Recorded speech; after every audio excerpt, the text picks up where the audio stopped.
Hello students, in today's class we will discuss chemical properties of ether और उसमें जो सबसे important property है जिससे question आने के chances रहते हैं वो है reaction of ether with halogen acids कि अगर हम ether की reaction halogen acids के साथ कराएं तो क्या products बनकर आएंगे।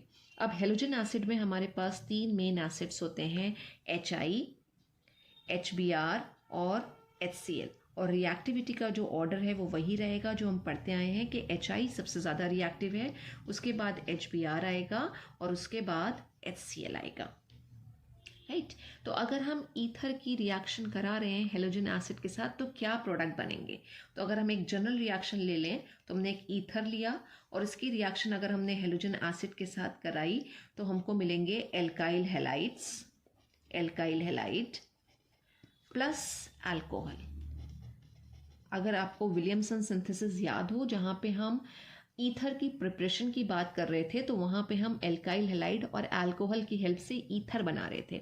अब ईथर में हम बॉन्ड को ब्रेक कर रहे हैं, बॉन्ड की क्लीवेज हो रही है, जो इथीरियल ऑक्सीजन है वहाँ से बॉन्ड टूटेगी। हेलोजन एसिड के साथ जब हम रिएक्शन कराएंगे तो हमें मिलेंगे एल्काइल हैलाइड और अल्कोहल्स। अब हम दो एग्जाम्पल्स ले लेते हैं, एक सिमेट्रिकल ईथर का C2H5 और OC2H5। राइट ये एक सिमेट्रिकल ईथर है।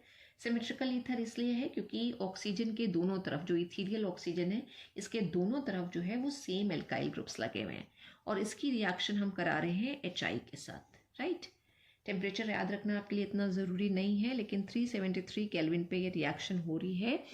तो अब बेसिकली ये जो इथीरियल ऑक्सीजन के बॉन्ड है ये ब्रेक होते हैं तो इसमें बॉन्ड कहाँ से टूटेगी। राइट अगर बॉन्ड ये यहाँ से टूटती है तो ये C2H5O आएगा, ठीक, और उसके साथ हमने H जोड़ दिया और बाकी जो C2H5 बचेगा उसके साथ I जुड़ जाएगा। बेसिकली यही यहाँ पे भी यही होगा कि HI के बीच की बॉन्ड जो है वो पोलर इन नेचर है, H प्लस होगा I माइनस होगा और जब यहाँ से बॉन्ड टूटेगी तो ऑक्सीजन के ऊपर नेगेटिव चार्ज आ जाएगा। ये बॉन्ड यहाँ से क्लीव हो रही है, हेट्रोलिटिक फिशन हो रहा है तो इसके ऊपर नेगेटिव चार्ज आएगा तो H प्लस इसके साथ जुड़ जाएगा। तो हमने क्या बना लिया C2H5OH प्लस दूसरा मॉलिक्यूल भी हमारा इथाइल का है वो हो जाएगा C2H5I। यही अगर हमारे पास एक अनसिमेट्रिकल ईथर है, राइट, ये क्या हो जाएगा हमारा इथाइल मिथाइल ईथर या फिर मिथॉक्सी ईथेन। इसकी रिएक्शन हम HI के साथ कराएं तो प्रोडक्ट क्या बन के आए। प्रोडक्ट क्या बन के आए का मतलब है कि जो एल्काइल ग्रुप है उसमें डिफरेंट नंबर ऑफ कार्बन्स हैं। इधर एक कार्बन है और इधर दो कार्बन है तो किसके साथ हम अल्कोहल बनाएं और किसके साथ हम एल्काइल हैलाइड बनाएं। तो उसके लिए आप एक चीज़ याद रखिए कि जो छोटा ग्रुप होता है यानी कि जैसे ये है ग्रुप, इसमें सिर्फ एक ही कार्बन प्रेजेंट है, स्मॉलर एल्काइल ग्रुप है, तो जब भी हम एल्काइल हैलाइड बनाएंगे वो हम किसके साथ बनाएंगे, स्मॉलर एल्काइल ग्रुप के साथ। तो यहाँ पे जो एल्काइल हैलाइड बनेगा वो होगा मिथाइल आयोडाइड और C2H5 जो है वो अल्कोहल का फॉर्मेशन करेगा। ये प्रोडक्ट बन के आएंगे। तो अगर हमारे पास सिमेट्रिकल ईथर है तो कोई इशू नहीं है, हम किसी के साथ भी OH ग्रुप लगा दें और I लगा दें। और अगर अनसिमेट्रिकल ईथर है तो हमें इस बात का ध्यान रखना है कि हमें हैलाइड आयन जो है वो स्मॉलर एल्काइल ग्रुप के साथ लगाना है। तो इस पर्टिकुलर रिएक्शन में हमारे पास यहाँ पे आएगा मिथाइल आयोडाइड और इथाइल अल्कोहल। अब यही अगर हमारे पास एल्कोक्सी बेंजीन है, एल्कोक्सी बेंजीन का मतलब ये स्ट्रक्चर हो जाएगा एल्कोक्सी बेंजीन। एल्कोक्सी ग्रुप लगा दें O और R, ये एक एल्कोक्सी ग्रुप हो गया। अब इसकी रिएक्शन अगर हम HI के साथ करा रहे हैं तो यहाँ पे भी वही रूल चलेगा। क्या रूल चलेगा कि ये R स्मॉलर ग्रुप है, इसके साथ हमें क्या लगाना है, हेलोजन एटम या हैलाइड आयन, राइट, और प्लस जो ये हमने रिंग के साथ ये O लगाया था इसके साथ लग जाएगा यहाँ पे आके H, अल्कोहल बन जाएगा यानी कि फिनॉल बन जाएगा। तो फिनॉल बन रहा है और यहाँ पे जो भी है एल्काइल हैलाइड या एल्काइल आयोडाइड का फॉर्मेशन होगा। तो दिस इज एल्काइल आयोडाइड।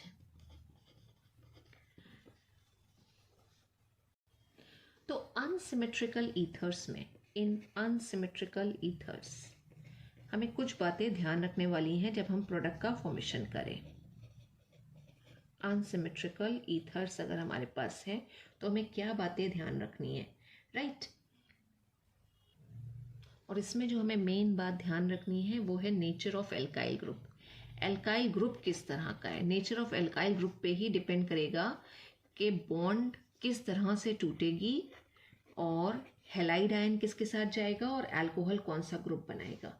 जैसे हमने कहा कि अगर हमारे पास अनसिमेट्रिकल ईथर है, जो भी हमने यहाँ पे एग्जांपल लिखा था, तो हमने कहा जो जो स्मॉलर एल्काइल ग्रुप होगा आयोडाइड आयन उसी के साथ लगेगा। यानी अगर हमारे पास जो एल्काइल ग्रुप है वो प्राइमरी है, प्राइमरी एल्काइल ग्रुप, और साथ ही साथ जो सेकेंडरी एल्काइल ग्रुप्स होते हैं, primary and secondary alkyl groups, उसमें यही रूल चलता है कि जो हेलाइड है, ठीक है, जो एल्काइल हेलाइड है वो किसके साथ बनेगा, स्मॉलर एल्काइल ग्रुप के साथ। तो इसको हम लिख लेते हैं कि alkyl halide is always form, alkyl halide is always, always बोल रहे हैं, इज ऑलवेज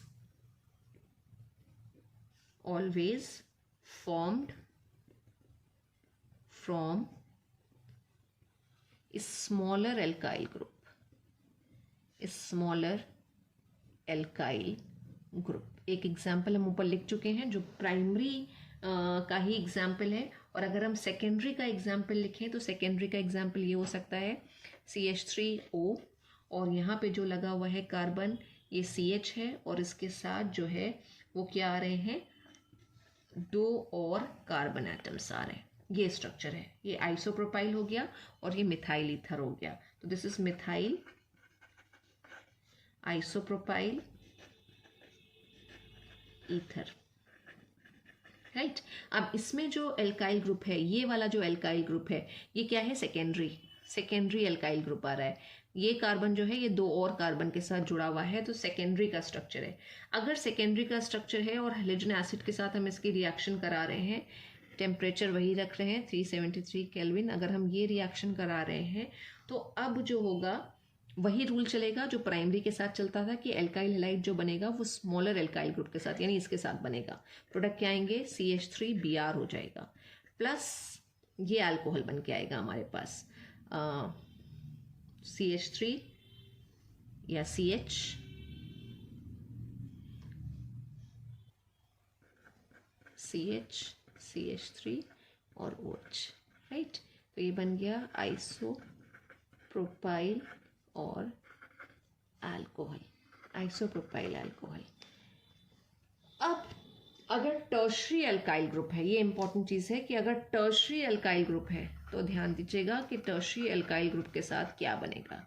यानी हमारे पास अगर कोई ईथर इस तरह का है जिसमें टर्शरी एल्काइल ग्रुप रिप्रेजेंट है, और उसका स्ट्रक्चर हम ये बना लेते हैं कि अगर हमारे पास ये स्ट्रक्चर है CH3O, अब टर्शरी का मतलब क्या होगा कि जो कार्बन है जो इथीरियल ऑक्सीजन के साथ जुड़ा हुआ है उसके साथ 3 और कार्बन हमने जोड़ दिए, ये स्ट्रक्चर बन के आ गया, राइट। अब इसमें अगर हम बात करें तो एक एल्काइल ग्रुप जो है वो तो प्राइमरी है, लेकिन ये वाला जो है ये टर्शरी है। तो अब जब हम रिएक्शन कराएंगे इसकी HI के साथ कराई, टेम्परेचर 373 केल्विन ही है, अब थोड़ा सा डिफरेंट होगा, अब ये रूल नहीं चलेगा, राइट।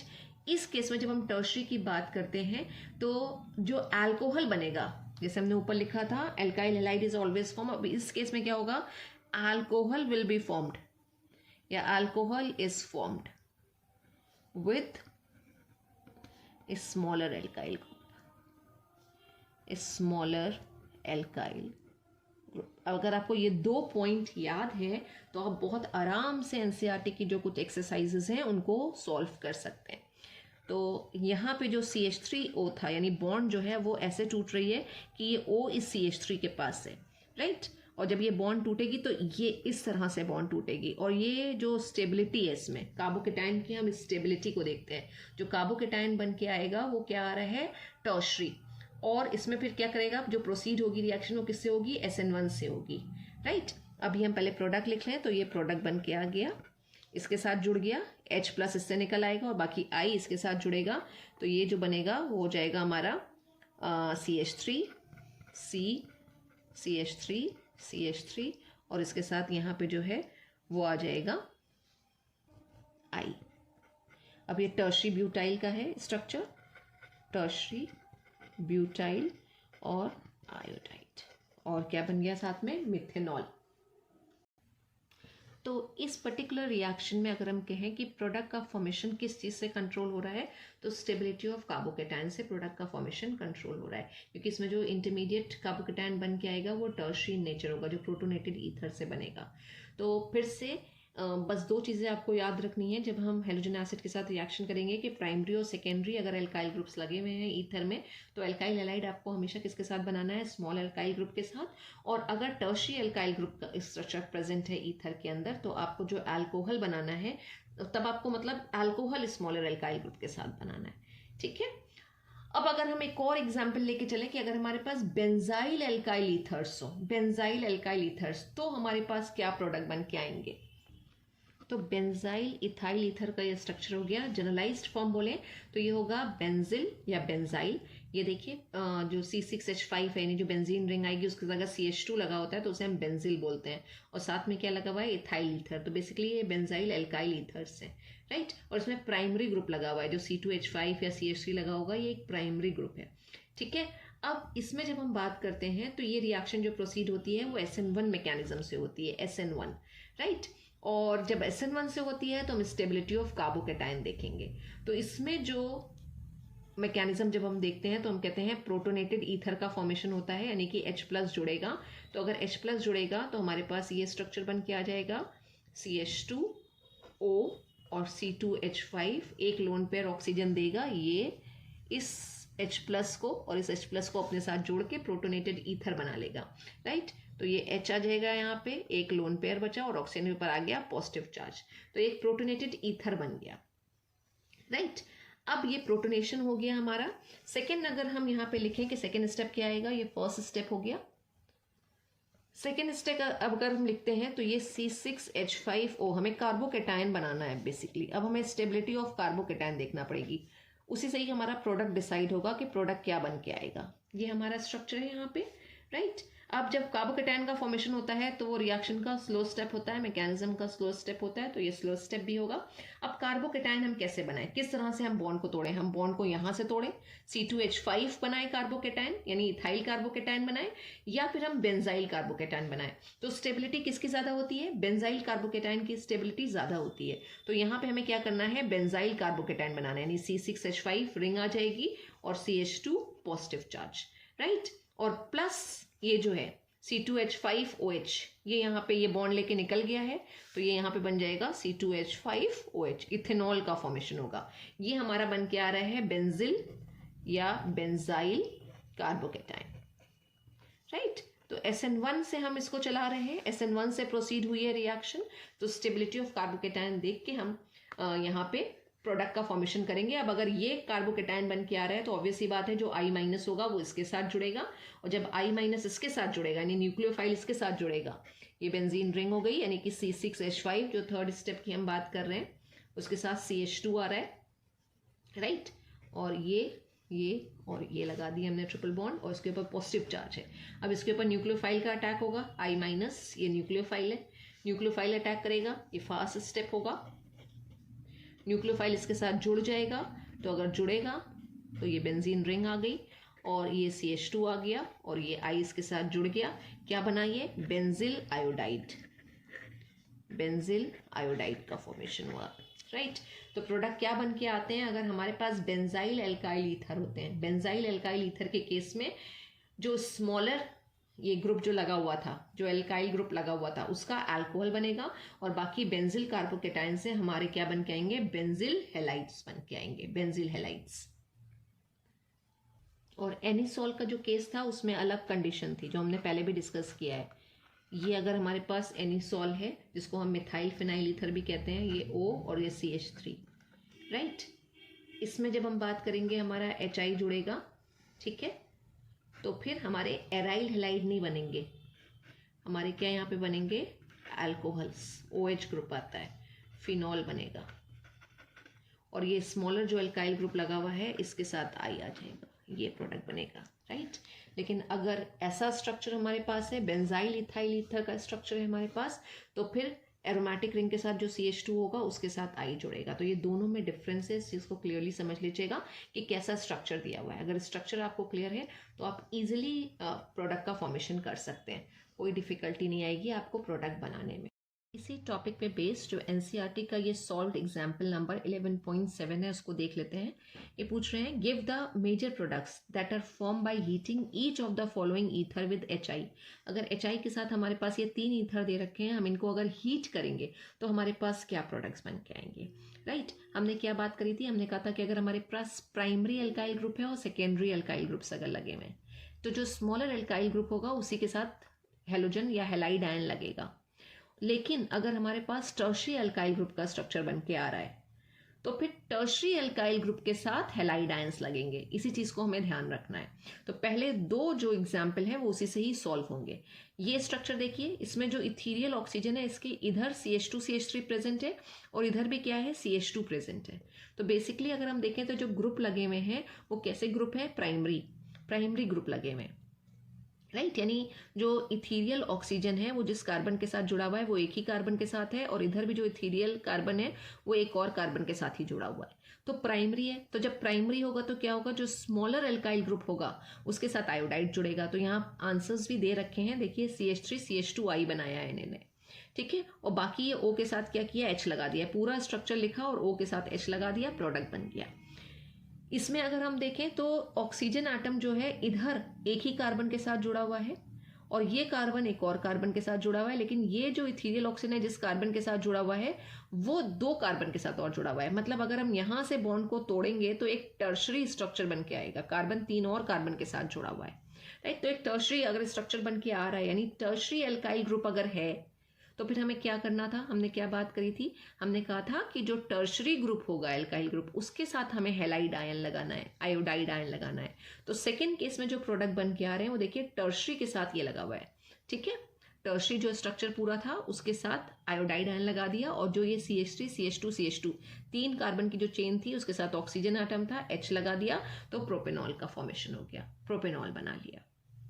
राइट, थर्ड वाले में देखते हैं। थर्ड वाले की जो बात कर रहे थे वो अभी हमने डिस्कस किया था कि हमारे पास किस तरह का अगर ये स्ट्रक्चर हम देखें तो क्या है, देखिए बॉन्ड अगर यहां से टूटेगी, ठीक है, मतलब ये जो इलेक्ट्रॉन्स हैं अगर ऑक्सीजन लेके निकले और बॉन्ड यहां से टूटे इथीरियल ऑक्सीजन की, तो जो कार्बोकेटाइन बन के आएगा वो होगा बेंजिल कार्बोकेटाइन, राइट। और अगर बॉन्ड यहां से टूटेगी तो फिर जो हमारा कार्बोकेटाइन बन के आएगा वो कैसे होगा, वो कार्बोकेटाइन हमारा हो जाएगा फिनाइल कार्बोकेटाइन। तो स्टेबिलिटी किसकी होगी, बेंजिल की। तो अगर बेंजिल के एग्जाम्पल दे रखे हैं, बेंजिल अल्काइल ईथर्स अगर हमको दे रखे हैं, ठीक है, ये बेंजिल फिनाइल ईथर अगर हमारे पास है तो अगर वो हमें दे रखा है तो हमें क्या करना है, ये जो पूरा ये बेंजिल का स्ट्रक्चर है यानी कि C6H5CH2 उसके साथ I जोड़ना है और बाकी जो ये ग्रुप होगा इसके साथ H जुड़ जाएगा और ये फिनॉल बन के आ गया हमारे पास। राइट, तो बस एक चीज़ ये आपको देखनी है कि जो एल्काइल ग्रुप है उनका नेचर क्या है, प्राइमरी, सेकेंडरी या टर्शरी, और फिर आप प्रॉब्लम्स को सॉल्व कर सकते हैं। Thank you so much students.